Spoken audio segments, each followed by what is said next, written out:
Bom dia a todos. É um enorme prazer termos hoje o professor Ives Cavalcanti.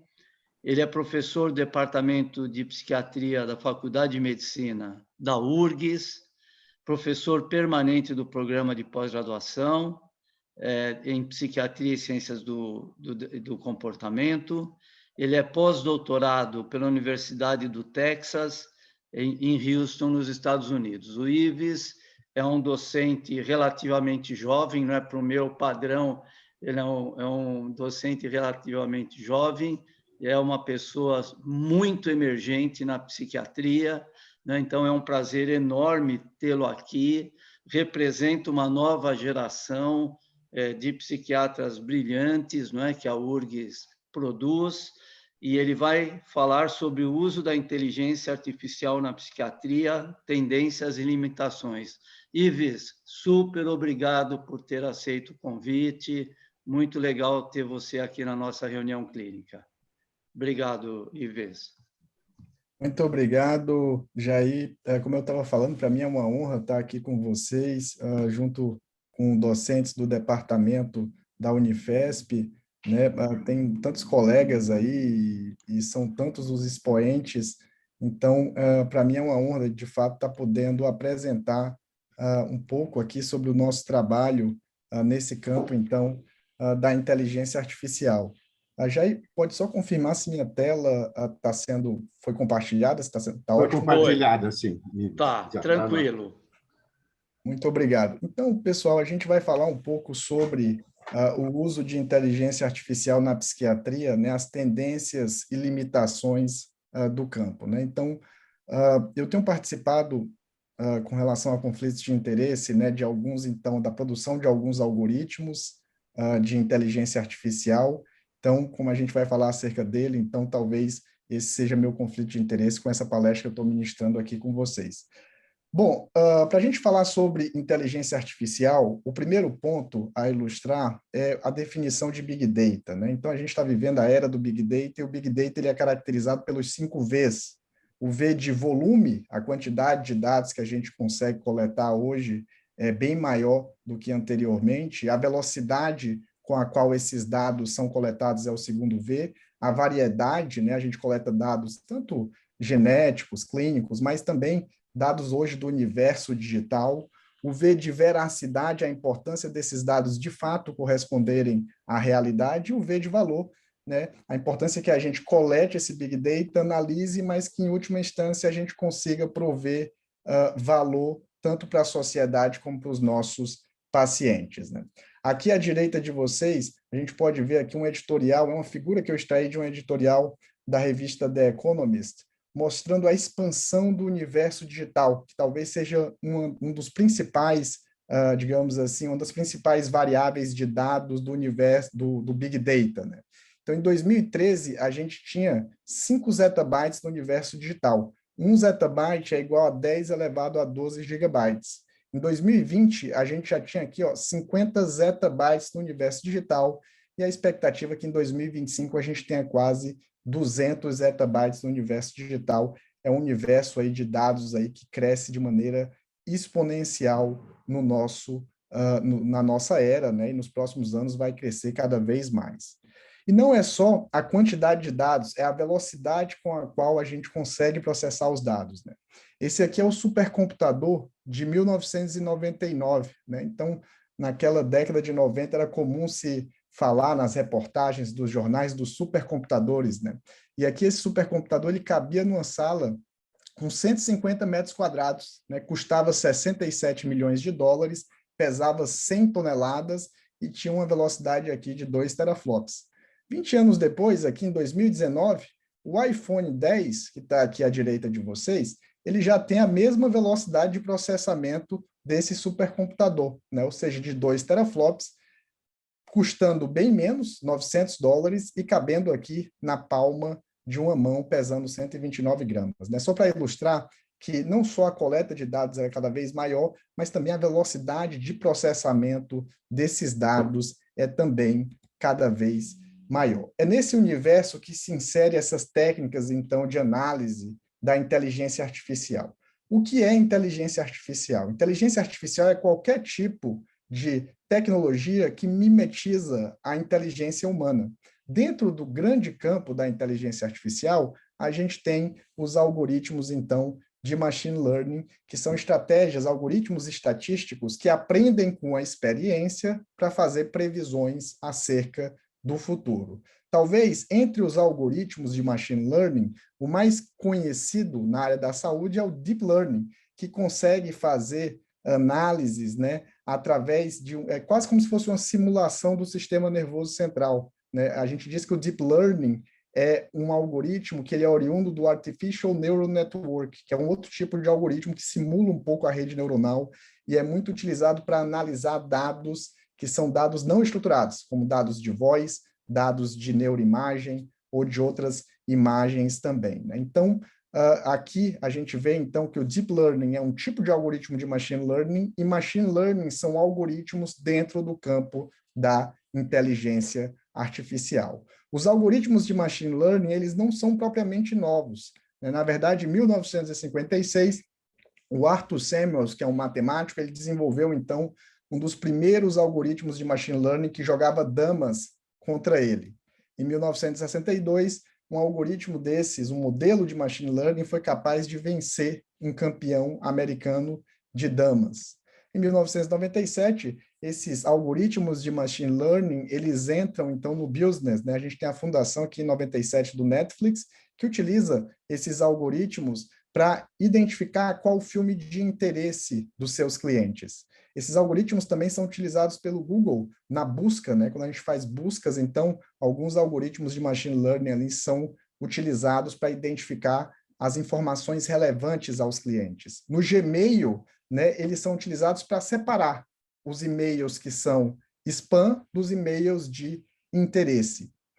O Facebook também utiliza os algoritmos de machine learning para identificar potenciais amizades para os seus clientes. Em 2011, teve a criação, então, da Polícia Preditiva, que foi criada em Los Angeles e ganhou o prêmio de uma das principais invenções do ano de 2011, que fazia predições utilizando algoritmos de inteligência artificial de onde um crime poderia acontecer, né? Então, essas aqui são algumas aplicações que foram surgindo desde 1956 com esses algoritmos de machine learning.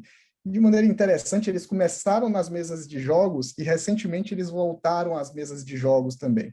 Esse aqui é um artigo publicado na Nature em 2017, mostrando ali que o grupo da Google criou, então, um modelo que era capaz de jogar Go, né, que é esse jogo aqui, que vocês podem ver aqui na região inferior esquerda.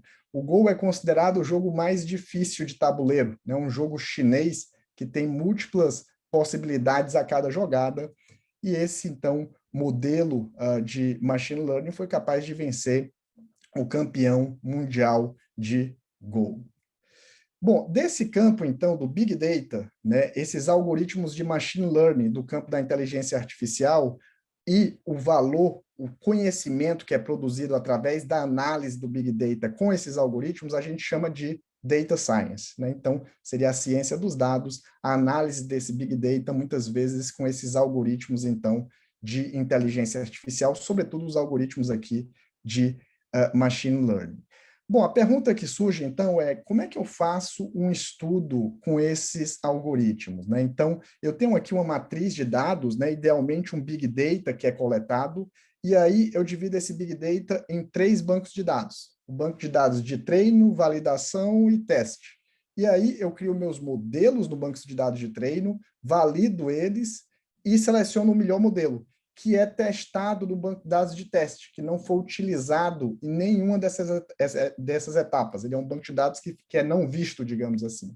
E a partir daí, eu faço a avaliação do meu modelo em termos de acurácia, em termos de sensibilidade, especificidade e área sobre a curva, né? Com aquelas curvas ROX, então são elas que a gente utiliza muitas vezes para ver se aquele modelo que eu criei é um modelo acurado, eficiente para fazer aquela predição. Idealmente, esse banco de dados de teste, que a gente testa o melhor modelo, o ideal é que ele seja um banco de dados completamente externo, né? Ou seja, que eu crie os modelos aqui no Brasil e teste ele no banco de dados, por exemplo, lá no Canadá, ou um banco de dados de outro país, né? Vamos dizer, lá na Inglaterra. Ou seja, eu crio aqui e aí testo ele no banco de dados completamente externos para, digamos assim, validar, né, para garantir a validade externa desse meu modelo.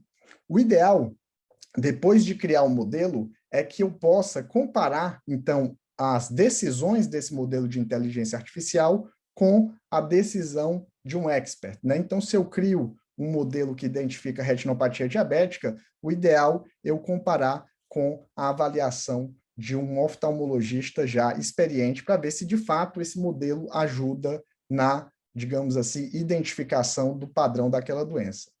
Por falar, então, em retinopatia diabética, a gente vai ver mais adiante que esse foi um dos principais modelos criados recentemente, né?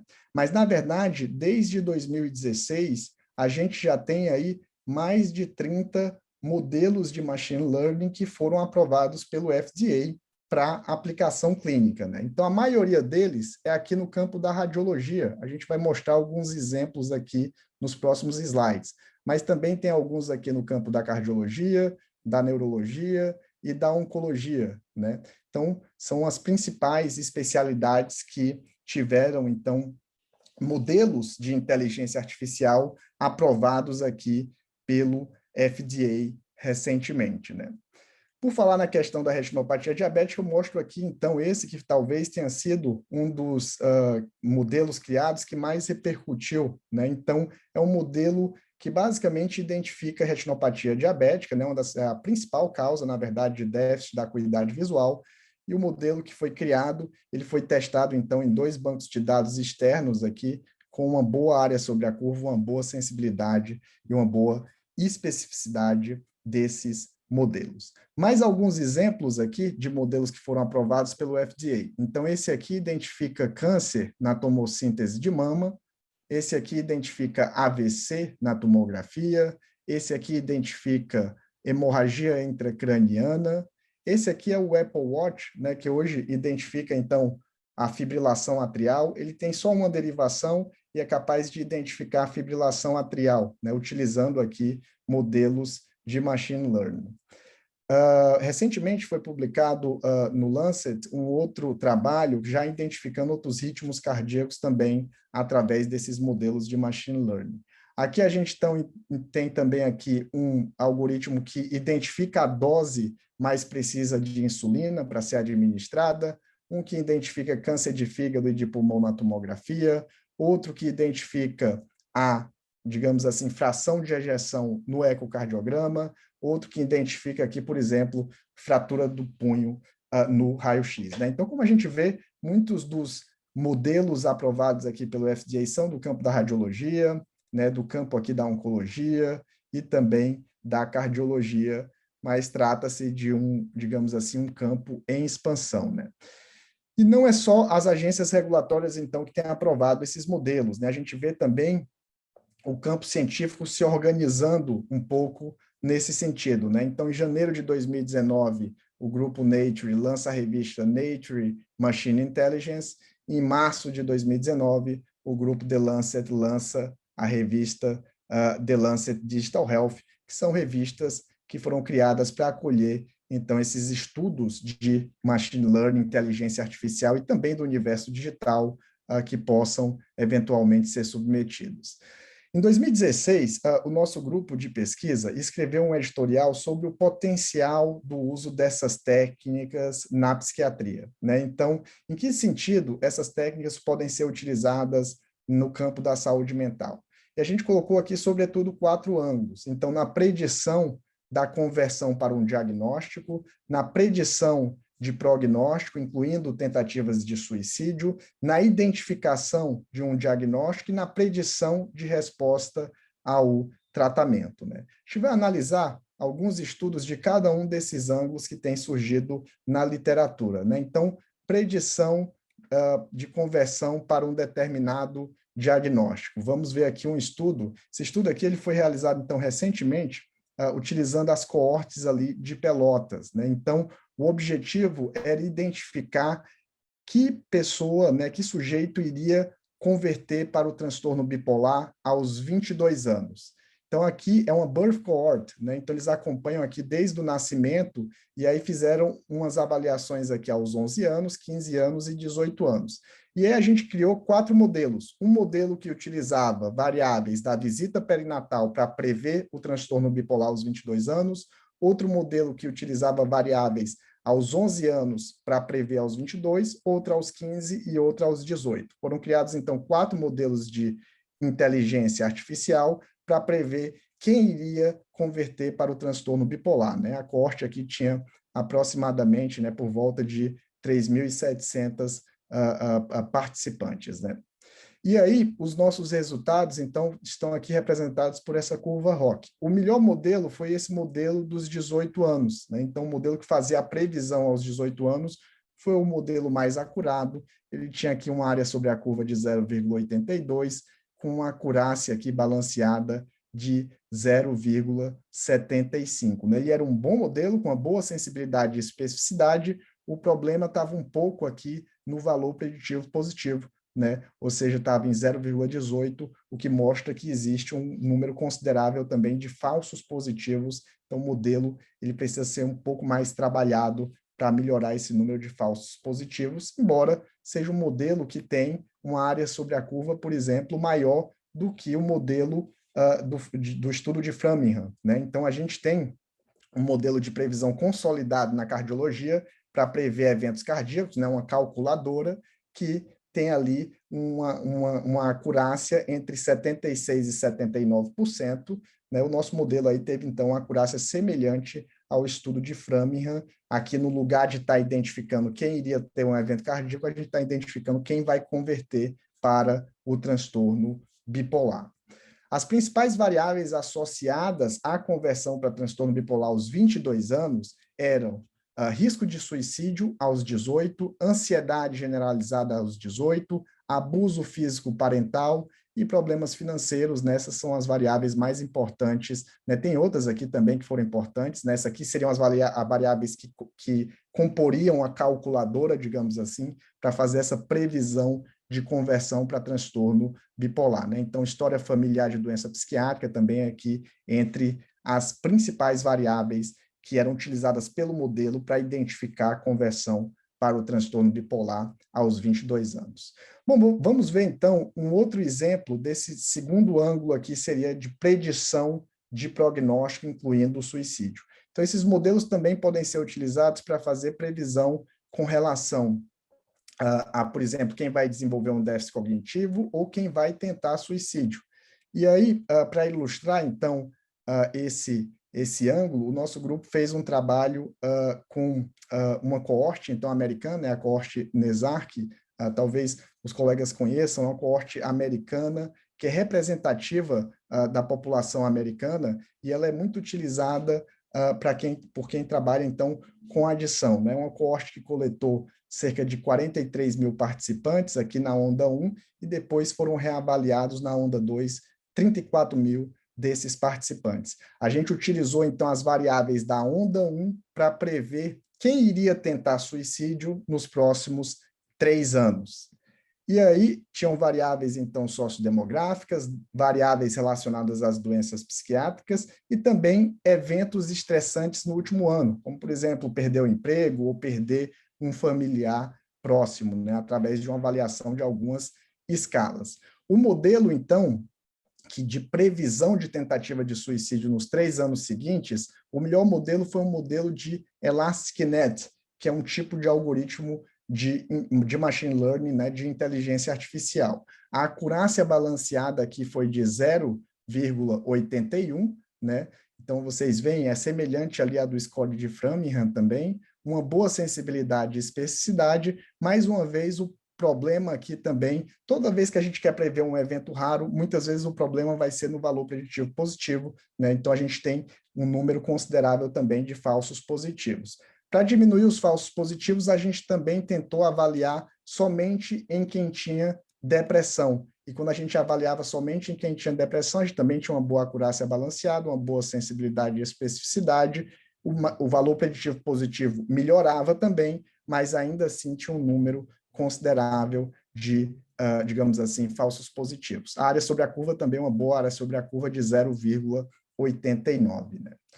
Na previsão, então, de tentativa de suicídio, nessa população representativa da população americana, as principais variáveis para o modelo eram transtorno de personalidade borderline, quem tinha TEPT, né, que é, de fato, um transtorno bem estudado e mais prevalente também ali nos Estados Unidos, bem prevalente nos Estados Unidos, né, as minorias étnicas e também quem tinha crises financeiras recentes, né? Então, quem tinha passado por uma grande crise financeira. Tinham outras variáveis aqui também associadas, né? Então, muitas delas que já são tradicionalmente associadas à tentativa de suicídio, né? Então, a calculadora seria criada, digamos assim, baseado nessas variáveis para prever quem iria tentar suicídio nos próximos 3 anos. Bom, a gente também utilizou a obra da Virginia Woolf, né? A Virginia Woolf é uma famosa romancista inglesa que tinha transtorno bipolar. Ela, na verdade, fez parte de um grupo, o Bloomsbury Group, né, que tinham intelectuais da época e foi muito importante para o estabelecimento dos valores femininos na sociedade europeia da época que ela vivenciou, né? E a gente aproveitou aqui, ela tinha o hábito de escrever diariamente, né? Não só no diário dela, mas também enviando algumas cartas, né? Aqui é o Bloomsbury Group, né, que era formado, então, por intelectuais da época ali que a Virginia Woolf viveu ali na Inglaterra, né? Então, eles faziam algumas reuniões aqui, tem alguns, então, algumas pessoas muito influentes, então, da época, né? Bom, a gente então utilizou as cartas e diários dela para tentar prever tentativas de suicídio na vida da Virginia Woolf, né? Então, ela tinha transtorno bipolar, tentou suicídio algumas vezes e acabou falecendo por suicídio, né? Ela se afogou num rio que tinha perto a casa dela, né? Quem tiver interesse em estudar a vida da Virginia Woolf, tem aquele filme também, As Horas, ela foi interpretada pela Nicole Kidman, né? Então, a gente pegou as cartas e diários dela para tentar fazer um modelo semelhante àqueles que são utilizados nos e-mails, sendo que no lugar de separar a mensagem spam de mensagem de interesse, a gente queria separar aqui a carta que identificava que ela iria tentar suicídio e a carta que dizia que ela não iria tentar suicídio. Então, a gente estava tentando prever o suicídio através da escrita da Virginia Woolf. Nessa aqui é a nuvem de palavras das cartas que antecediam o suicídio, aqui em vermelho, e aqui em azul as palavras das cartas que não estavam associadas a tentativas de suicídio, né? Então, quando estava fora das tentativas de suicídio, palavras como think, will, like e write, elas ficavam maiores, né? Ou seja, ela escrevia com mais frequência essas palavras. E quando ela tinha cartas, então, que estavam associadas ao suicídio, essas palavras, por exemplo, elas diminuíam de frequência, né? E outras surgiam com mais frequência, né? Então, aqui a gente está utilizando, o algoritmo que a gente utilizou aqui é um algoritmo de mineração de texto chamado de Naive Bayes, então, que a gente utilizou para fazer esse modelo. O modelo teve uma acurácia de 80%, uma acurácia balanceada também de 80%, né? Aqui uma boa também, uma boa especificidade e uma sensibilidade aqui um pouco menor de 0,69, né? Então, isso aqui é a curva ROC aqui desse modelo de previsão de tentativa de suicídio, utilizando aqui as cartas escritas pela Virginia Woolf. Bom, a gente ilustrou, então, esses dois ângulos de predição de conversão para um diagnóstico, predição de um prognóstico, aqui a gente ilustrou com tentativas de suicídio, mas também esses modelos têm sido utilizados para identificar o padrão de um determinado diagnóstico, né? Então, para ajudar na entrevista clínica que a gente faz com os pacientes, né? Então, vamos ver aqui um exemplo, e aí eu selecionei esse estudo aqui que foi publicado, né, pelo grupo ali da Yehuda e de um pessoal que trabalha, então, com TEPT, então. Então, eles pegaram aqui mais de 1 milhão de biomarcadores aqui relacionados a alguns dados moleculares, relacionados à metilação de DNA. Tinham também dados clínicos, como, por exemplo, a frequência cardíaca, e aí eles fizeram uma estratégia de seleção de variáveis, e as 28 variáveis foram selecionadas para criar, então, um modelo de inteligência artificial. O modelo utilizado aqui foi um Random Forest, né, que é um tipo de algoritmo de inteligência artificial. E aí esse modelo, então, criado, ele foi testado num banco de dados de teste completamente independente, né, e a partir daí se identificou, então, a acurácia do modelo. O modelo tinha uma acurácia de 81%, uma sensibilidade e especificidade aqui de 85% e de 77% na identificação de que paciente tinha, então, TEPT, né, que paciente tinha transtorno de estresse pós-traumático, né? Então, esse modelo, ele tinha, sobretudo, variáveis, aqui seriam as variáveis que comporiam, digamos assim, essa calculadora, né? E eles tinham, sobretudo, variáveis relacionadas à metilação, mas tinha aqui variáveis clínicas também. Aqui a segunda, uma das mais importantes, inclusive, foi a própria frequência cardíaca do paciente, né? Aqui a área sobre a curva, então, do modelo, a área sobre a curva aqui foi de 0,8, né? Então, esse aqui é um modelo, então, para identificar quem tinha TEPT, né? Foi desenvolvido ali em parceria com o pessoal que estuda os veteranos de guerra, né? Esse biomarcador desenvolvido talvez seja um dos que estejam aí mais próximos de alguma aprovação pelo FDA, né? Saiu esse editorial em 2019 no JAMA, mostrando ali que o grupo estava tentando, então, uma aprovação pelo FDA desse biomarcador para ajudar ali, auxiliar na identificação de quem tem TEPT, né? Ainda nesse sentido, a gente vê, então, alguns estudos, ficou popular na literatura nos últimos 5 anos, alguns estudos tentando utilizar modelos de machine learning para identificar um diagnóstico, né? Então, aqui é um estudo do grupo Enigma, que utilizou modelos de inteligência artificial para identificar quem tinha transtorno bipolar. Eles tiveram uma área sobre a curva de 0,71. Né? Geralmente, a gente pensa na aplicabilidade clínica desses modelos quando a área sobre a curva passa de 0,8. Né? Então, aqui ainda, talvez, o campo ele não está maduro aqui para pensar que a gente possa dar diagnóstico de um transtorno psiquiátrico, como transtorno bipolar, através de modelos de inteligência artificial. Né? Nosso grupo, a gente fez uma meta-análise desses estudos, né? Então, era uma meta-análise das curvas ROX, e a gente mostrou que aqueles que utilizavam ressonância estrutural para identificar quem tinha transtorno bipolar, geralmente a área sobre a curva dava por volta aqui de 0,70, né? Então, que é uma área sobre a curva ainda, digamos, é uma boa área sobre a curva, mas ainda é uma área sobre a curva baixa para a gente pensar numa tradução clínica desse tipo de instrumento, né? Aqueles estudos que utilizavam ressonância funcional, daí eles tiveram uma área sobre a curva um pouco melhor, né? Então, fazendo a meta-análise das curvas ROX, era por volta de 0,75, né? Ainda assim não é maior do que 0,8, né? Talvez tenha que se associar outros níveis de dados, né? Além da neuroimagem, né? Então, talvez só através da neuroimagem não vai ser possível executar, talvez, né? Talvez a gente tenha que adicionar aqui variáveis, digamos assim, biomarcadores e outras variáveis que sejam importantes para desenvolver um modelo que ajude no diagnóstico, né? Então, o quarto ângulo seria de predição de resposta ao tratamento, né? Então, na psiquiatria, talvez seja o campo que a gente vê menos estudos nesses últimos anos, mas que tem um grande potencial aí pela frente, né? Então, eu trouxe aqui para ilustrar um estudo aqui, recentemente aqui publicado pelo grupo do Martin Alda, né? Então, utilizando aqui um modelo de inteligência artificial, né? Um Random Forest, para prever resposta ao lítio, né? Então, eles utilizaram aqui dados multicêntricos de 1.266 pacientes, né? Criaram, então, alguns modelos aqui e tiveram uma área sobre a curva de 0,8, né?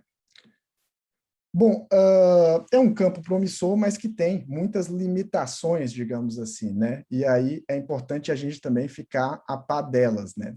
Alguns estudos, eles, por exemplo, não testaram seus modelos em amostras independentes, né, para melhorar essa validade de externas, externa. A gente também tem, muitas vezes, uma falta de um pipeline uniforme para os estudos com inteligência artificial, né? Então, assim como, por exemplo, os ensaios clínicos randomizados tem bem estruturado como seguir e até como avaliar, a gente tem um conjunto de escalas que avaliam a qualidade de estudos com ensaios clínicos randomizados. Para o campo da inteligência artificial, isso ainda é escasso, né? Recentemente, algumas associações, incluindo a Associação Internacional de Transtorno Bipolar, têm criado, então, task force nesse sentido, né? A gente, então, faz parte de um task force ali na ISPD para tentar, digamos assim, ajudar o campo, né? Ajudar a organizar o campo, né? A gente desenvolveu um estudo com alguns colegas, com um pipeline, então, dos passos a serem seguidos para, digamos assim, a execução com maior qualidade desses estudos e garantir também a validade externa e, quem sabe, a tradução clínica dessas calculadoras. Uma outra limitação importante do campo é que muitos desses modelos, eles são bem complexos e gera uma sensação de que são bem difíceis, né? E muitas vezes não é só uma sensação, eles de fato, algumas vezes, são bem difíceis de interpretar, né? O que os modelos de inteligência artificial, muitas vezes, vão nos ajudar em relação aos modelos de estatística tradicional, é que eles conseguem capturar muito bem o fenômeno não linear, né? Sendo que quando você captura o fenômeno não linear, a interpretabilidade ela fica mais complicada. Então, você dificulta a interpretabilidade para aumentar a acurácia, né? Quando você explora muito o fenômeno não linear. É por isso que alguns desses modelos e algoritmos de inteligência artificial eles são chamados de black box, né? Que é difícil você identificar a relação entre o preditor e o desfecho. Um outro ponto também de limitação é que alguns dados, eles são dados não estacionários. O que eu quero dizer com isso? Que eles não são estáveis com o tempo. Essa parábola aqui, a gente diz a parábola da gripe, ela é interessante. Em 2009, um grupo publicou um algoritmo de inteligência artificial, um modelo de inteligência artificial, para predizer epidemias de gripe a partir do que as pessoas buscavam no Google, né? Então, eles pegavam o que as pessoas estavam buscando, e aí, se as pessoas estivessem buscando algumas palavras, se identificava que poderia, nos próximos meses, surgir uma epidemia de gripe.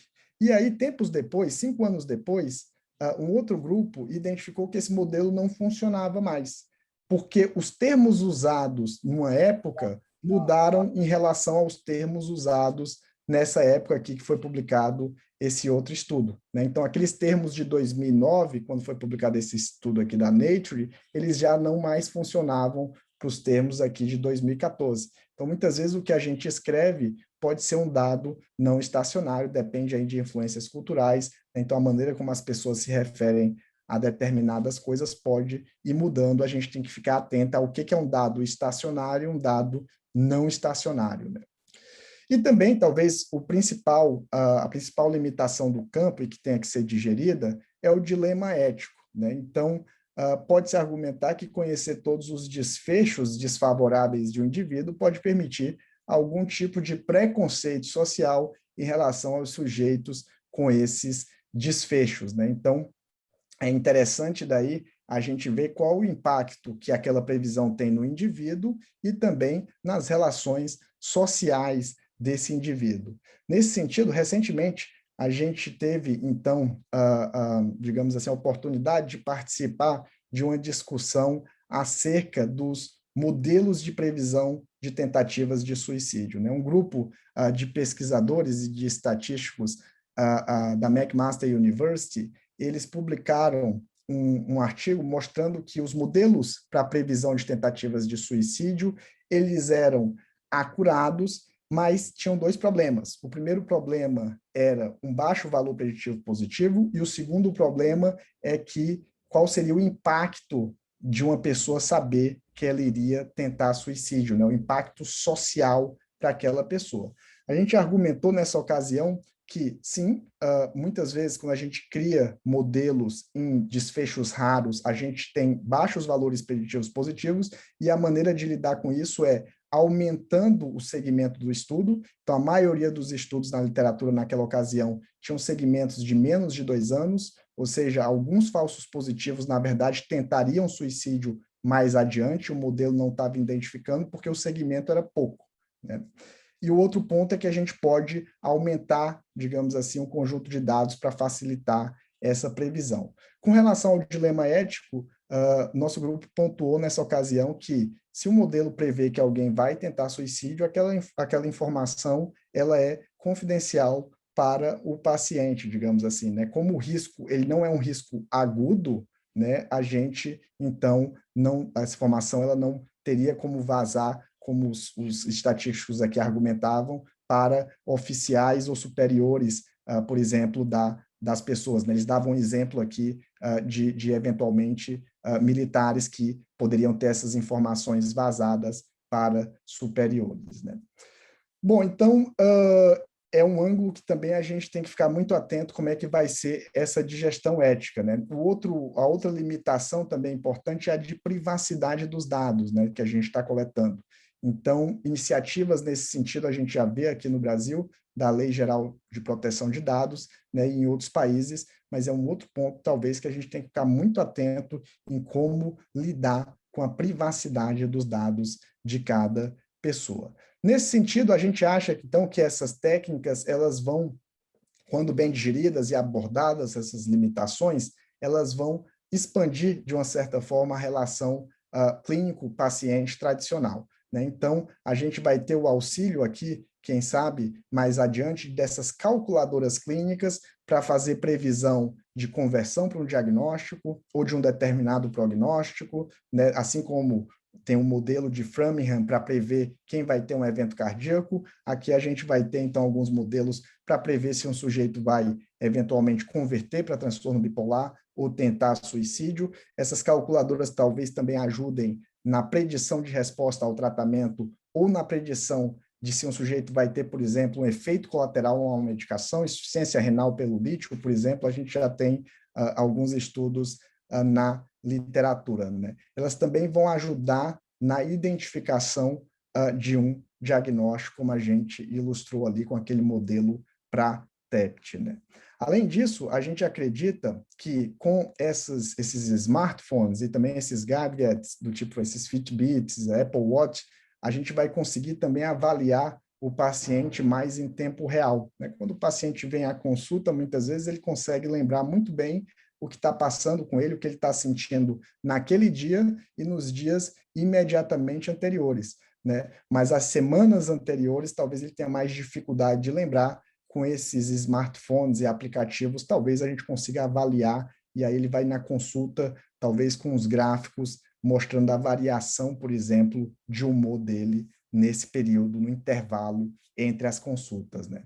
E já se propõe, então, também alguns estudos mostrando algumas intervenções por aplicativos, né? Então tem que se ver o que funciona e o que não funciona, né? Algumas intervenções, por exemplo, de respiração diafragmática, mindfulness e algumas intervenções de TCC têm sido entregues por aplicativo, né? O FDA aprovou recentemente 3 aplicativos, né? A prescrição digital, digamos assim, de 3 aplicativos que podem ajudar no tratamento, nesse caso do FDA, era de insônia e de transtorno por uso de substância. Então, esse é o panorama geral que a gente acha, então, que esses modelos de inteligência artificial e esse universo digital, de repente, pode ajudar na expansão da relação clínico-paciente. A gente ilustrou aqui no livro que publicamos recentemente. Bom, então, eu fico por aqui. Queria agradecer novamente o convite do professor Jair e fico à disposição para comentários também, perguntas e questionamentos. Obrigado, Ives. Baita aula. Eu acho que realmente é mais um exemplo, né, de como a psiquiatria brasileira tem conseguido realmente acompanhar o avanço, né, da ciência. Eu achei impressionante vocês terem feito um estudo com a amostra do NESARC, né, que é uma amostra representativa dos Estados Unidos. Né? Depois você vai me responder como é que vocês conseguiram esse feito. Eu acho que uma coisa impressionante, não é? É a associação, além do uso da tecnologia, né, e que a tecnologia digital ela vai avançar em todas as áreas, e não tem por que não avançar também na área de comportamento, né? Na área de saúde mental, em todas essas, nos 4 itens que foram colocados, né? E também, principalmente, na área de intervenção. Um problema, Ives, que eu acho metodológico, que tem que ser superado, é, é, é a questão do valor preditivo positivo. Porque você sempre vai trabalhar com eventos relativamente raros, né?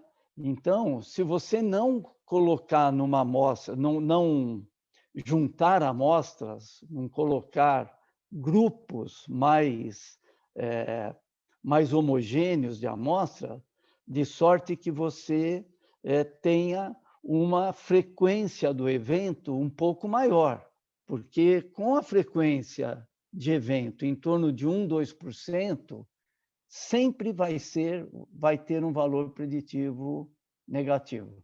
Agora eu vou lembrar para você o seguinte: você sabe que o primeiro cara a usar a ROC Analysis fui eu, né? Nessas comparações. Esse foi um dos grandes feitos. Eu, na época, fui em Chicago, peguei o programa e aí levei para o King's College e aí apliquei na minha pesquisa. E isso viralizou, né? Eu fiz, acho que 2 coisas que ficaram, que viralizaram: a ROC Analysis e a revisão sistemática também, que foi difícil no começo convencer de que era uma coisa boa. Mas, enfim, não é? A ROC Analysis é totalmente adequada, mas você sempre vai cair nesse problema do baixo valor preditivo. Muito importante o que você colocou, né, que além desse avanço da tecnologia, é a postura crítica, né, uma atitude crítica em relação a esse avanço, né, de nós estarmos sempre refletindo quais as repercussões positivas e quais os possíveis prejuízos, não é? Acho que todo avanço tecnológico ele é bem-vindo, mas ele sempre deve passar por um escrutínio ético, né? Não ficar assim, temos que fazer, mas sempre ter uma atitude bem crítica, não é? Agora, realmente, Ives, super parabéns, né? Psiquiatria de ponta, você, o Flávio, né? O grupo da URGS, aí com publicações em revistas de alto impacto e psiquiatria moderna, não é? Digital Health veio para ficar, né? A inteligência artificial vai ser importante no futuro, então nós esperamos que os nossos jovens já sejam expostos, não é, a essa revolução tecnológica e a sua introdução na clínica, para que possam acompanhar os problemas metodológicos, como você colocou, não é, muito bem, né, quais as dificuldades hoje, os obstáculos metodológicos, né, que deverão ser superados no futuro, muito provavelmente, né, quando você identifica um problema, você tenta superar o obstáculo, e também como nós estamos lidando, né, com problemas que têm uma multicausalidade, e hoje, quando você coloca dentro dessa multicausalidade, não somente a história familiar do paciente, né, que até o ano 2000 era o que nós tínhamos, mas quando você coloca todo o perfil genômico, né, e de possíveis interações poligênicas, é lógico que isso vira algo que só o computador poderá fazer, né? A mente humana não conseguiria atingir esse nível de interação.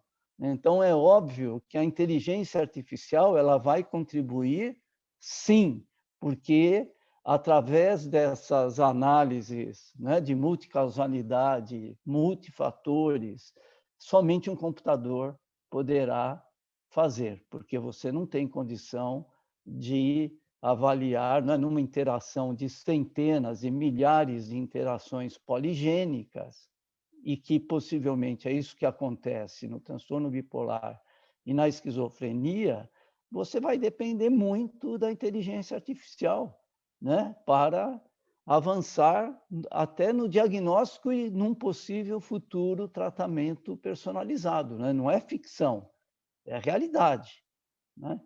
Então, só para começar, e vamos ver as perguntas que o pessoal vai fazer. O Miguel já levantou, pode falar também, Miguel, e aí depois a gente passa a volta para o Ives.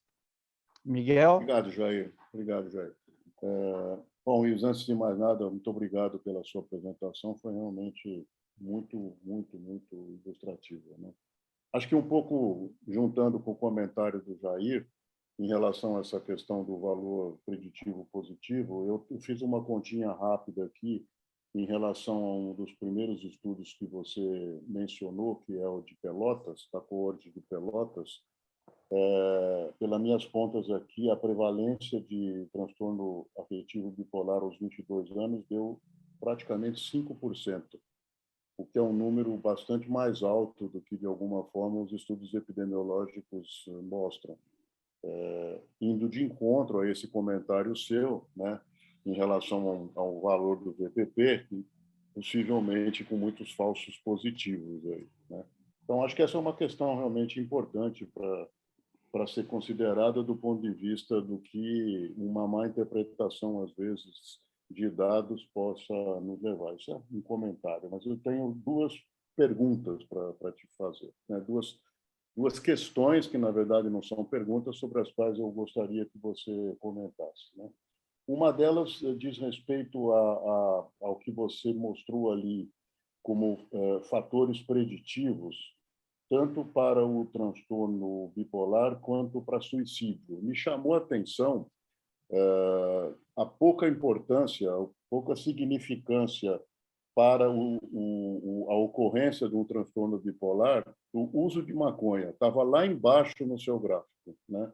Ao contrário do que a gente muitas vezes escuta, particularmente relacionando o uso de maconha na adolescência como algo que predispõe particularmente à esquizofrenia e, eventualmente, até a outros quadros de natureza psicótica, como pode ser parte, pelo menos, dos transtornos bipolares. Mas na predição do diagnóstico, pelo menos nesse modelo aí que você testou na população de Pelotas, ele ficou lá embaixo no gráfico, quando comparado com outros fatores que prediziam com muito mais segurança isso. E também em relação ao suicídio, estar separado ou divorciado também não mostrou um valor muito significativo comparado com outros fatores.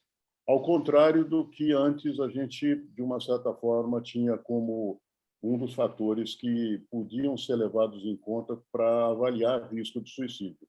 Talvez essa questão do separado divorciado seja uma dessas questões que você mencionou que variam ao longo do tempo.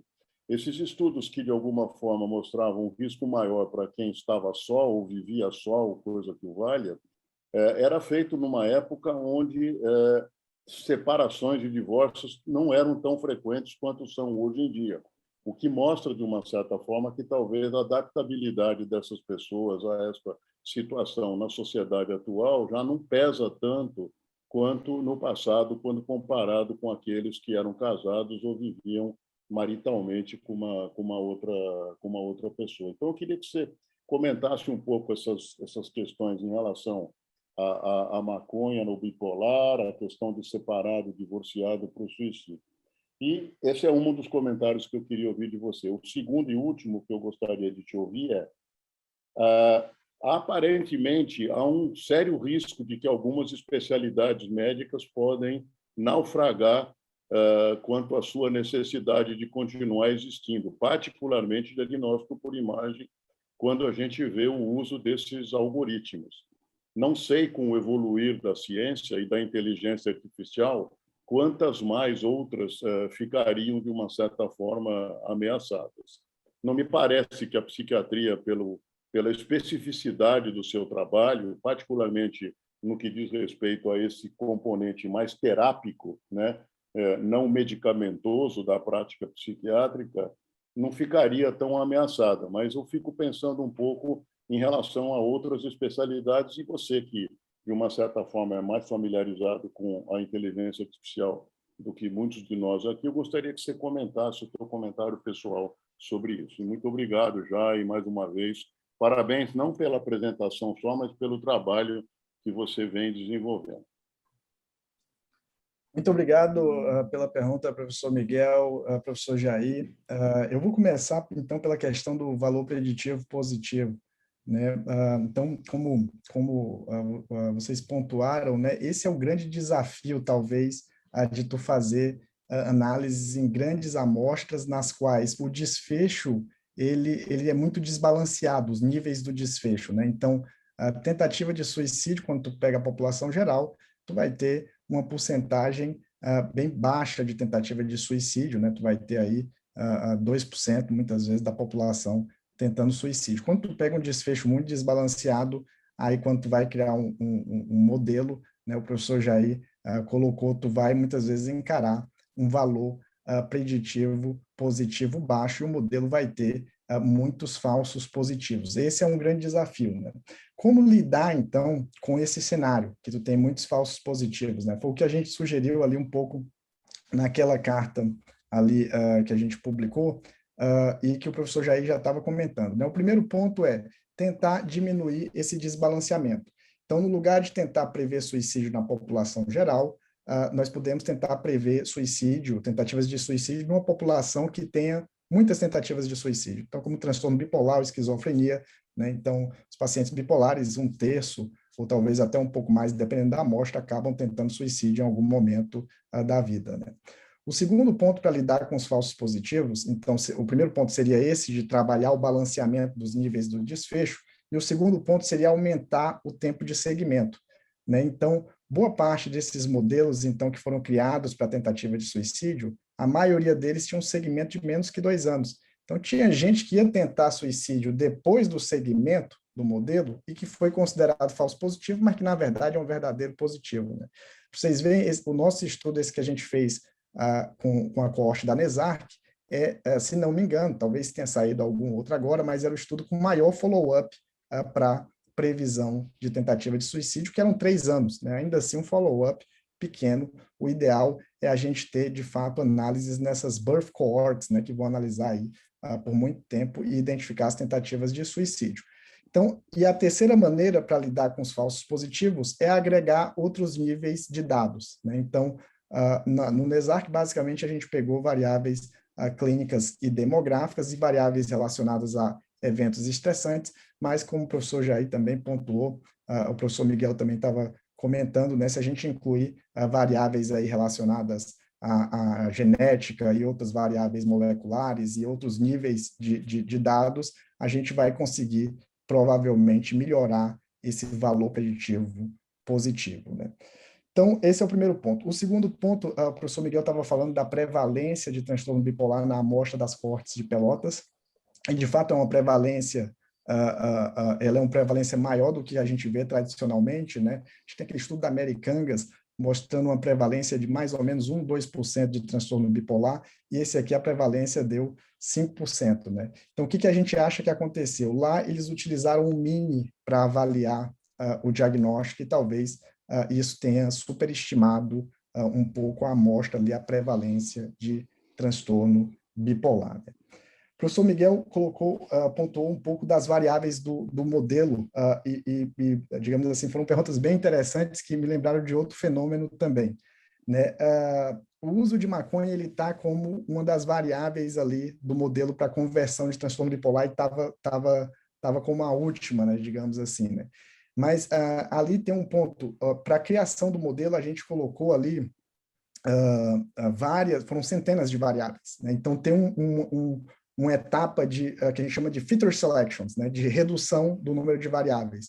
E aí, aquelas variáveis, elas foram as variáveis mais importantes, né? Embora o uso de maconha esteja ali na última, mas ela é a última daquelas, se não me engano, 10 que tem ali, ou seja, ainda assim ela é muito importante em relação a essas outras centenas que entraram, né? Por que que isso acontece? Quando a gente vai fazer uma análise de Big Data, geralmente o modelo já entra com um monte de variáveis, por isso que a gente também tem que pegar um dado com muitas observações, né? E aí a gente faz uma estratégia de feature selections, que seria de redução do número de variáveis. Existem algumas maneiras de fazer isso, né? A maneira talvez mais tradicional é de fazer um estudo baseado numa hipótese. Tu tem uma hipótese, seleciona um determinado número de variáveis naquele banco e aí cria um modelo, né? Os modelos de inteligência artificial, eles conseguem fazer isso numa abordagem mais data-driven. Então, tu tem alguns modelos que executam essa redução, digamos assim, do número de variáveis, né? E aquelas variáveis ali selecionadas, então, já eram variáveis, assim, são as variáveis mais importantes. Então, ainda assim, o uso de maconha seria, em comparação às outras variáveis, muito importante. Ives, está cortando. Congelou. Então,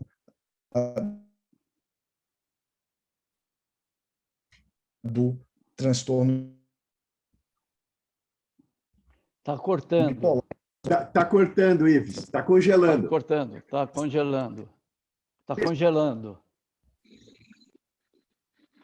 Oi.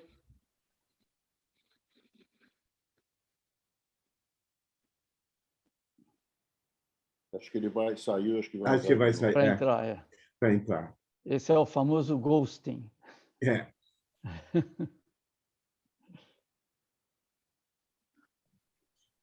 Realmente impressionante o nível de pesquisa, hein?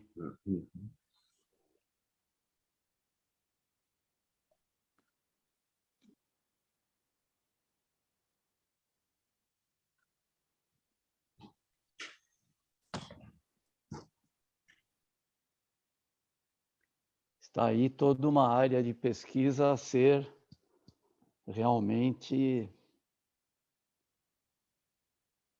desenvolvida. Bom, já está em pleno desenvolvimento, né? Precisa de muita gente para realmente estudar, não é? Para abraçar como linha de pesquisa, né? Nós não temos ainda no nosso departamento uma linha de pesquisa realmente avançada em digital health, né? Saúde digital, né? E aplicação de inteligência artificial. E nem tenho notícia que o Departamento de Informática em Saúde aí da universidade tem alguma coisa nessa área. Oi, Jair. Ele conseguiu entrar. Oba. Ives. Voltei aqui, entrei Voltou. no meu celular, acho que deu um problema ali no computador. Então, completando aqui, eu estava falando então do uso de maconha.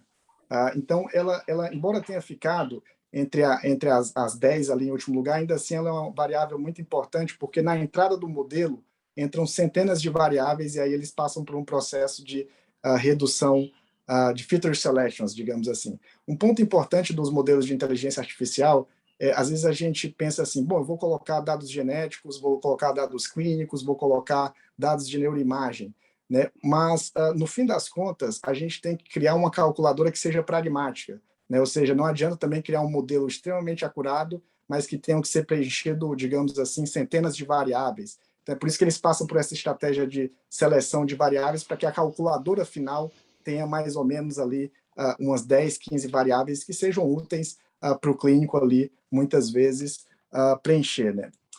Então, isso também vale também para a questão do divorciado ou não ali no modelo de predição de suicídio, embora entre as principais variáveis ela tenha ficado mais abaixo, ainda assim é uma variável importante para a determinação de quem vai tentar suicídio. Uma coisa que nos chamou a atenção quando o professor Miguel estava comentando, quando a gente executou esse estudo, é que o sexo não estava entre as principais, não foi selecionado pelo modelo como uma das principais variáveis para prever tentativa de suicídio, né? O que nos chamou a atenção, porque aqui, por exemplo, no Brasil, os homens, em geral, eles as mulheres tentam 4 vezes mais do que os homens, né? E os homens acabam morrendo por suicídio 4 vezes mais do que as mulheres.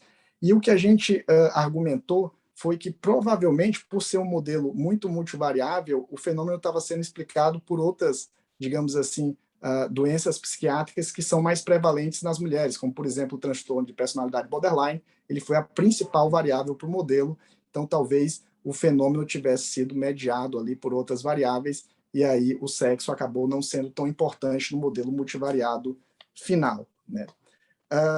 E o último ponto, então, que o professor Miguel colocou... Ixi. Tá sem som, tá sem som. O último ponto, então, era se a nossa especialidade ela vai, de uma certa forma, perder espaço com esses modelos de inteligência artificial. Isso, de fato, é uma questão que é difícil, às vezes, prever no longo prazo. Mas eu diria até que a psiquiatria em si provavelmente vai até ganhar espaço, né? Então, digamos assim, esses modelos provavelmente vão nos auxiliar, né? Vou dar um exemplo do que aconteceu. Quando criaram esse modelo de retinopatia diabética, era para identificar, para que o médico clínico identificasse retinopatia diabética sem a necessidade de um oftalmologista. E aí a grande preocupação foi que, de repente, a retinopatia diabética vai ser mais diagnosticada e aí eles iriam precisar de mais oftalmologistas para cuidar daqueles pacientes. Então, a grande preocupação, na ocasião, quando o FDA aprovou, seria de um aumento até na procura do oftalmologista, né? Mas, sem dúvidas, algumas especialidades, como a radiologia, provavelmente, vão ter que, lá pelas tantas, digamos assim, se reinventar no seu papel, né? Uma vez que talvez a interpretação de exames ela vai continuar a ser importante, mas os modelos aí eles conseguem ser bem acurados nesse tipo de análise, né? Assim como, por exemplo, a cirurgia robótica, muitas vezes eles utilizam esses modelos de inteligência artificial para calcular precisamente, por exemplo, uma maneira de fazer um determinado corte ou de fazer uma determinada sutura. Então, acho que esses modelos, de uma maneira geral, eles vêm para nos ajudar, né? E a boa parte das especialidades, eu acho que não vai, digamos assim, vai ter um auxílio a mais na avaliação do paciente, mas eu não vejo assim a extinção. Talvez a radiologia seja mais impactada, mas provavelmente algumas especialidades vão até ter sua demanda aumentada, né? Imagina se o médico da atenção primária começar a identificar com mais precisão quem vai ter transtorno bipolar e esquizofrenia, talvez a preocupação no primeiro momento seja até se a gente vai ter psiquiatra para lidar com esses pacientes. Alguém mais? Alguma pergunta? O Blay, por favor. Professor Sérgio Blay.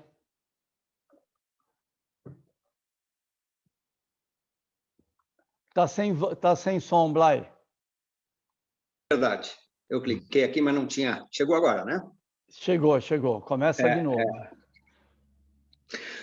Olha, Ives, eu queria primeiro te cumprimentar pela apresentação, que realmente ela é muito clara e muito elucidativa, não é? E certamente vem junto com a sua experiência, mas queria também ver com você algumas coisas, né? A primeira delas, que eu acho que já comentaram, é o problema desse valor preditivo, né? E a psiquiatria tem esse problema, acho que todos já levantaram, Miguel, Jair já levantaram essa questão, e eu queria realmente, talvez, tocar mais um pouco nessa questão, que é a seguinte: acho que, de fato, nós não vamos escapar dessa medicina digital, não é? Levantamento de grandes bancos de dados, e mesmo com esses bancos imensos que você conseguiu, seja Pelotas, e eu queria que você tocasse aqui um pouquinho, acho que num ponto que o Jair levantou, como é que você conseguiu pegar essa amostra americana lá do MESARC, porque realmente isso aí é uma preciosidade, acho que você tem que contar para a gente como é que você conseguiu essa questão aí. Mas mesmo com esse banco de dados enorme, mesmo um follow-up pequeno, você sempre toca nessa questão que o nosso valor preditivo é pequeno na psiquiatria, né? E a questão que você mencionou, mesmo com eventualmente outras variáveis, né, que possam ser do ambiente, tipo de alimentação, genética, questões moleculares, se isso vai aumentar o nosso valor preditivo. A minha pergunta é um pouco nessa direção. Se esses mistérios da psiquiatria vão conseguir ser desafiados um pouco pelo Big Data, né? Ou se ainda nós vamos estar diante das questões, né, dos enigmas que a psiquiatria tem na interface com a medicina, né? Porque a gente sabe que as questões ligadas aos problemas de saúde mental respondem a tantas variáveis, né? Tantos dados, né? E se a gente espera, né, que a gente vai ter assim grandes insights, né, com relação a isso. Eu espero que sim, mas queria ouvir você sobre essa questão, tá? E finalmente queria novamente aí te cumprimentar um pouco sobre esse trabalho aí brilhante. E acho que essas questões aí de estudos de Big Data, eu acho que está mais na hora de acontecer. Eu acho que você vai surfar aí numa onda que eu acho que é extremamente importante, né? Os recursos estão aí, não existiam os recursos até a questão de alguns anos atrás para a gente fazer isso, hoje existe, e precisa aí de recurso humano, né? Para poder fazer isso, como você e o seu grupo, para poder tocar isso. Então, termino só aí com os parabéns aí pela apresentação e o trabalho, mas queria ouvir seus comentários sobre essas questões. Obrigado. Obrigado pela pergunta, professor Blay. E, de fato, esse problema do valor preditivo positivo é um dos principais, né? Só para ilustrar um pouco o impacto que pode ter, se eu digo que uma pessoa vai tentar suicídio e ela não tenta, né, imagina o impacto na vida daquela pessoa, né? Ou então das intervenções que eu faço. Então, daí está o ângulo, de fato, da gente conseguir refletir bem sobre isso e como lidar com esse cenário, né? Depois que a gente publicou esse estudo, aí a gente fez uma reunião com o secretário de saúde, né?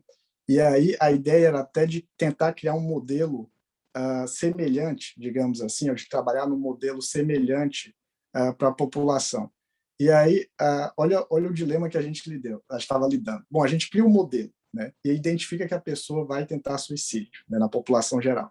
Como é que a gente vai abordar isso com a pessoa? Será que a gente vai chegar lá com um monte de psiquiatra, né, para tentar intervir? Será que a gente vai mandar uma mensagem para o familiar? A gente vai sinalizar que aquela pessoa vai conseguir, vai buscar a atenção, né, de um profissional da saúde mental? Então, assim, existem, de fato, muitos ângulos a serem digeridos nesse processo, né? A gente tem um potencial grande, né, mas existe toda uma cadeia de eventos que talvez tenha que ser ainda digerida, né?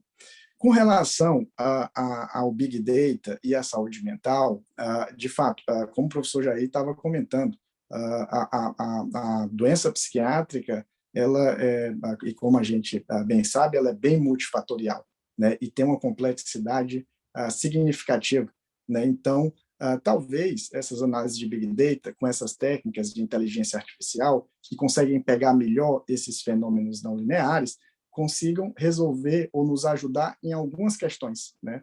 Mas, de fato, não vai ser, pelo menos a minha percepção, uma panaceia de que a gente vai conseguir resolver tudo através da inteligência artificial, né? Eu acredito que algumas, digamos assim, questões, e aí sempre com muita digestão acerca daquilo ali e daquele impacto, a gente vai conseguir avançar no atendimento a esses pacientes, né?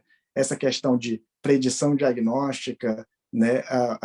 Então, previsão de resposta ao tratamento, talvez, né, com o avanço da farmacogenética, integrando-se essas técnicas de inteligência artificial, é provável que a gente tenha alguns scores de quem vai responder, né, uma calculadora para identificar quem responde melhor a um determinado antidepressivo ou não, né? Então, alguns ângulos eu acho que talvez a gente veja algum auxílio, mas com certeza não vai ser uma panaceia, né? Ela vai nos ajudar em alguns pontos. É essa percepção, pelo menos, que eu tenho, né?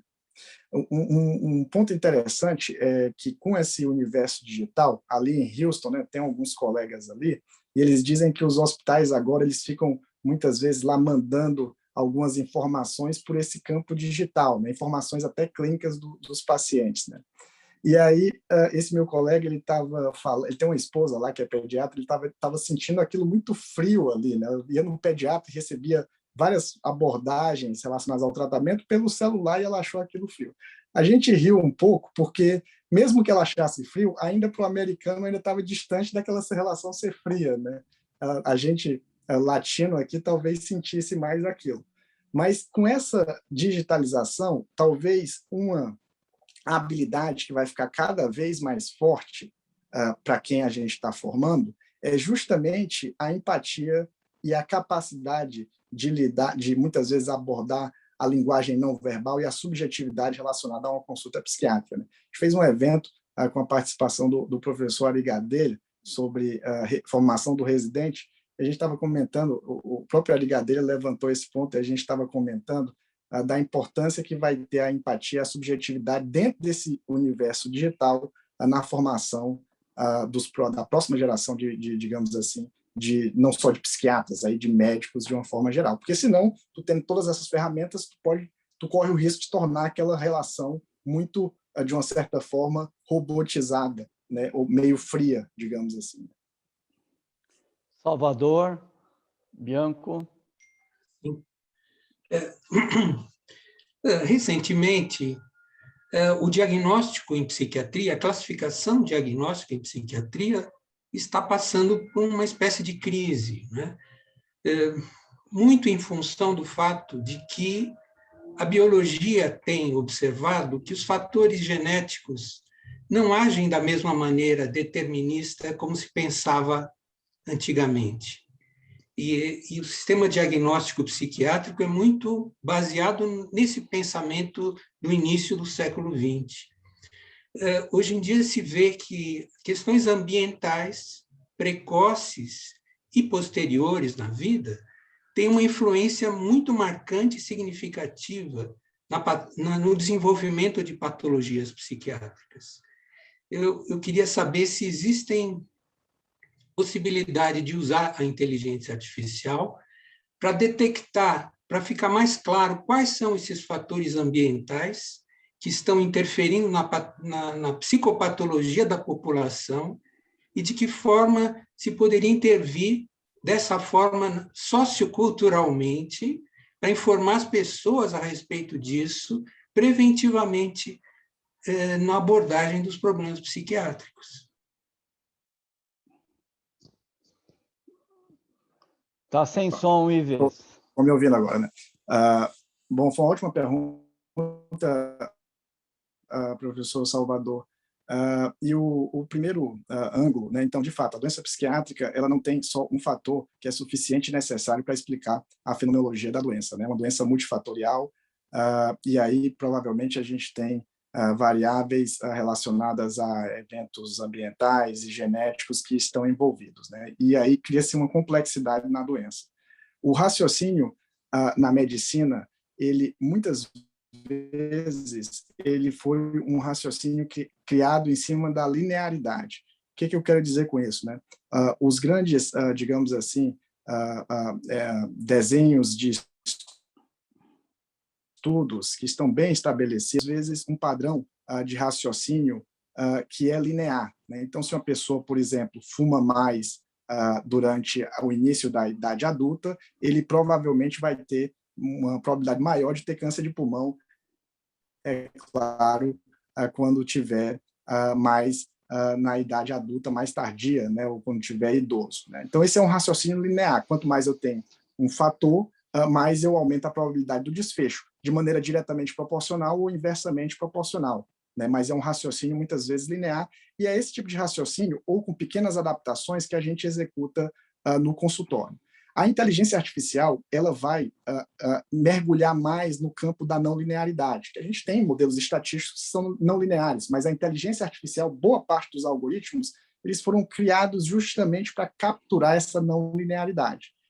com o entendimento que vários fenômenos na medicina, eles têm uma relação não linear, né? Então, um fator, ele pode, se ele estiver presente, ele pode aumentar o desfecho, mas se ele, de repente, aumenta a presença dele, ele diminui o desfecho, né? Tu começa a criar uma não linearidade. E aí é que entra esses modelos de inteligência artificial para capturar mais a não linearidade da relação entre preditor e desfecho e também a relação entre os preditores. O problema aqui, professor Salvador, e daí a importância da pergunta que o senhor fez, é que quando tu entra muito na não linearidade e tu cria modelos extremamente complexos com não linearidade e com muitas variáveis, tu consegue criar um modelo com uma boa acurácia na previsão de um determinado fenômeno, né? Então, tu consegue prever quem vai tentar suicídio, vamos dizer, ou quem vai converter para transtorno bipolar. Mas se tu mergulha muito na não linearidade, tu dificulta a interpretabilidade do modelo. Ou seja, qual é a relação que aquele fator preditor tem de fato com aquele desfecho, né? Tu não consegue mais caracterizar de uma maneira linear. E aí tu perde na interpretabilidade e muitas vezes tu pode perder, digamos assim, na intervenção que tu queira fazer, né? Então, por isso que a inteligência artificial, como o professor Jair estava falando, ela vai nos ajudar, mas ela tem suas limitações, né? Então, quando a gente vai para um modelo muito não linear, como um random forest, ou como um artificial neural networks, ou como um deep learning, tu aumenta muito a acurácia do modelo, muitas vezes, às vezes tu pode não conseguir aumentar em relação ao modelo estatístico tradicional, mas às vezes tu perde interpretabilidade, ou seja, no que aquele fator de risco único, como é que ele está se relacionando àquele desfecho, né? Então tu ganha acurácia, mas tu perde em interpretabilidade. Por isso que os modelos de estatística tradicional, eles vão continuar super fortes, como eles estão e consolidados no campo da medicina também. O Blay levantou a mão. Obrigado, Ives. Só entrando um pouco nessa área, não é? E se a dificuldade que eventualmente a gente deve antever é que os eventos ou os acontecimentos ou os desfechos psiquiátricos, né, eles são, por sua natureza, né, muito complexos, né? E se isso por si ele já traz, não é, um ponto de interpretabilidade dos modelos, né?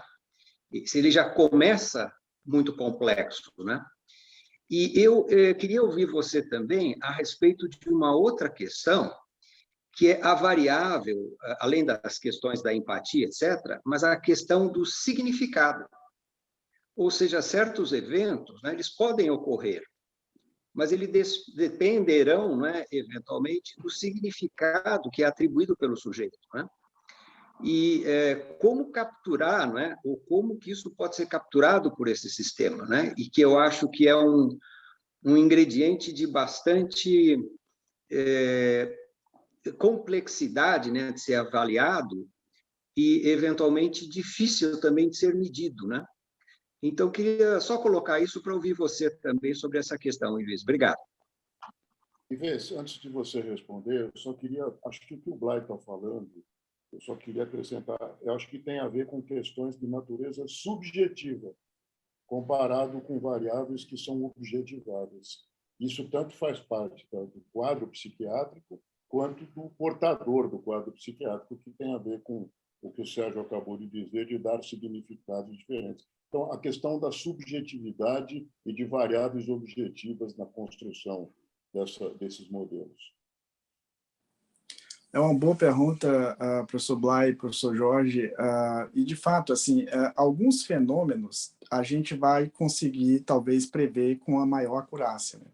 A tentativa de suicídio, ele ilustra um fenômeno que muitas vezes a gente entrevista um paciente, né, e aí a gente vai ficando atento a alguns fatores, né, e alguns fatores mais objetivos do tipo, é um paciente do sexo masculino, dependente de cocaína, muito impulsivo, com tentativas prévias, e aquilo ali vai sinalizando, tem um diagnóstico de transtorno bipolar, vai sinalizando à nossa mente que aquele paciente ele tem uma alta probabilidade de novamente tentar suicídio, né? Então, a gente diz que o suicídio, alguns pesquisadores que trabalham com suicídio, a gente pode aventar, dizer que existe uma espécie quase que de assinatura do suicídio, né? A Maria Oquendo, se não me engano, tem até um artigo que ela propõe esse termo de assinatura, da identificação da assinatura, digamos assim, do suicídio, né? Então, para esses fenômenos que a gente, de fato, vê uma relação mais clara, esses modelos de inteligência artificial, em algum momento, eles vão conseguir capturar de maneira mais objetiva o fenômeno, né? Então, para um psiquiatra muito experiente, muitas vezes a identificação de uma tentativa de suicídio pode ser uma tarefa que, com certeza, é mais fácil do que para um clínico geral que está no atendimento primário, né? Para o modelo de inteligência artificial, quando ele é treinado com vários dados, né, e com as variáveis, digamos ali, que são identificadas, que identifica essa assinatura, o modelo de inteligência artificial para esses fenômenos mais objetivos, como a tentativa de suicídio, eles talvez consigam, então, nos ajudar, né? Então, consigam identificar quem vai tentar suicídio mais adiante, né? É mais ou menos como o modelo de Framingham ali, né? Então, quem tem colesterol mais alto, quem tem hipertensão, etc., tem maior probabilidade de ter um evento cardíaco, e ele calcula a probabilidade, né? Esses modelos de tentativa de suicídio, eles provavelmente vão ser, por exemplo, criados como calculadoras, né, que vão estar presentes para o médico da atenção primária ou para o psiquiatra para identificar a tentativa de suicídio. E aí uma pergunta que fica é, será que o modelo vai ser mais acurado do que um psiquiatra experiente, por exemplo? Bom, aí a gente tem que evoluir na construção desses modelos, né? Por exemplo, esse estudo de identificação de ritmo cardíaco utilizando técnicas de inteligência artificial, o último, eles compararam o modelo com cardiologistas que tinham mais de 10 anos de experiência, menos de 10 anos e quem não era cardiologista, por exemplo, né? E o modelo, ele de fato, ele foi super acurado, né? Ele conseguiu identificar o ritmo cardíaco com um patamar similar a cardiologistas que tinham mais de 10 anos de experiência, né? Então, fenômenos mais objetivos que a gente consegue, de fato, rastrear uma assinatura, né, entre aspas, talvez a gente consiga ter o auxílio desses modelos de inteligência artificial. Outros fenômenos que são mais subjetivos, aí eu vejo uma dificuldade bem maior. Não acredito, pelo menos, que no curto e médio prazo a gente vai conseguir lidar, resolver, digamos assim, esse tipo de questão, né? Eu acredito que esses tipos de instrumento eles vão ajudar em alguns desfechos, né? E vão ser um auxílio ali para o psiquiatra, né?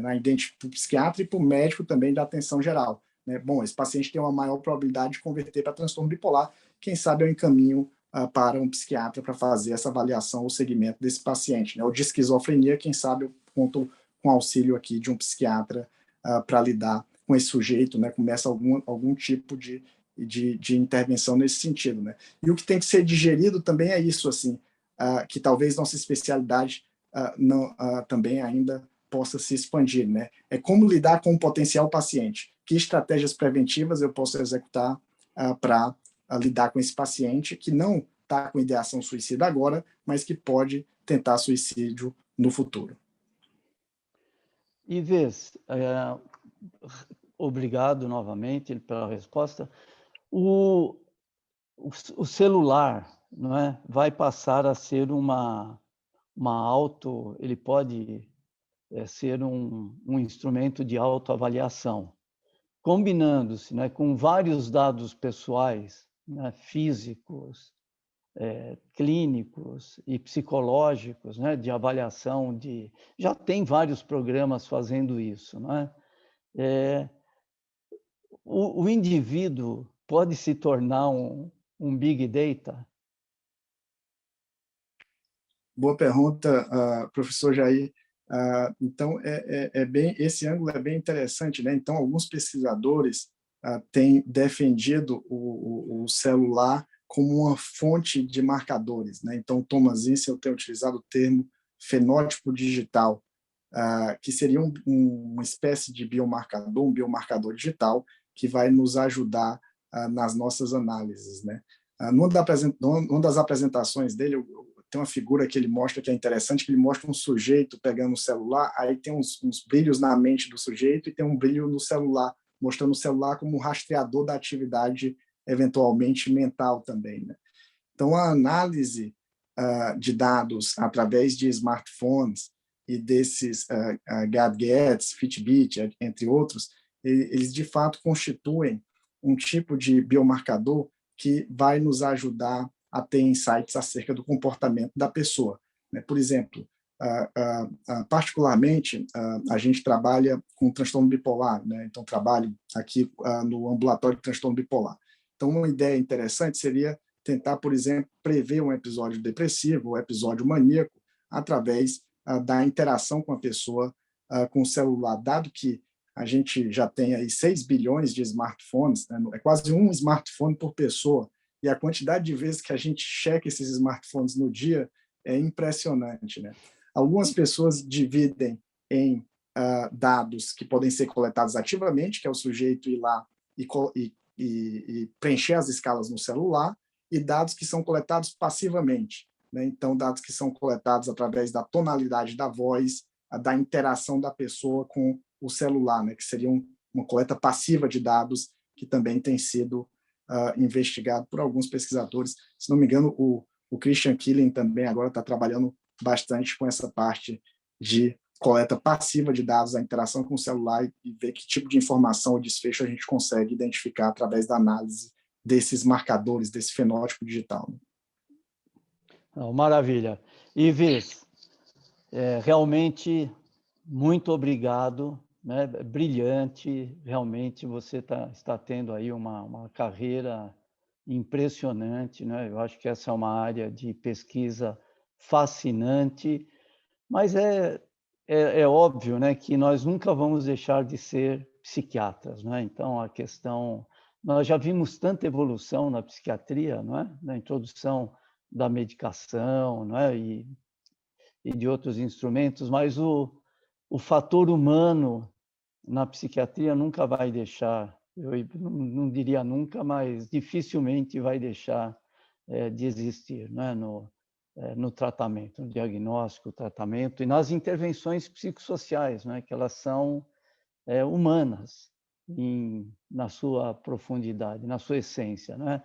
Mas, novamente, é uma linha de pesquisa fascinante, sua aula é brilhante, Ives, e realmente você abraçou aí uma linha de pesquisa que é muito legal o Brasil estar participando, não é, de todas essas experiências globais, não é, e na frente do conhecimento. Então, isso para nós é muito importante.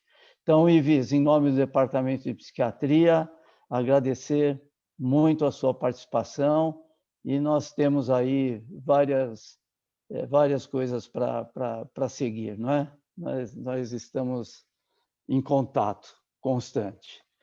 Ives, obrigado, parabéns. Muito obrigado, bom. Obrigado, Ives. Muito bom. Muito obrigado a todos, foi um grande prazer. O Jair é um professor e uma liderança muito positiva no campo da psiquiatria. Quero agradecer também a todos que estão aqui e de fato, se a gente puder fomentar mais parcerias entre o departamento de vocês e o nosso departamento, contem com a gente, que estamos aqui também, digamos assim,